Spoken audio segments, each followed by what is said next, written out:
Ijtihaduka ari ngenya-ngenyaan jeung pima dina perkara dumina nu geus dijamin ieu ma laka pikeun anjeun nyaeta rizki. Wa taksiruka pima tuliba minka lalawara anjeun dina perkara anu diparentahkeun nu dititah keur anjeun naon buktina amal salat wiridan jeung sajabana. Tapi jelema nu kitu teh termasuk dalilun alan timasil basiroh nyaeta pareum mata hatena.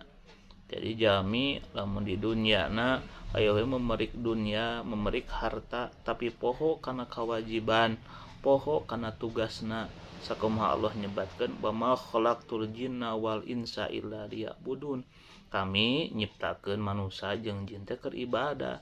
Sedangkan ari rezeki bakal dibikeun asal anjeun keur ibadah, asal anjeun keur samenta, asal anjeun keur ngalaksanakeun tugas.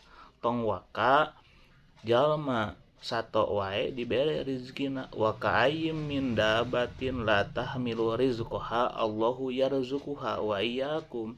Hewan melata wae, sato wae anu melata, anu ngarayap dibere rezekina kumaha jalma.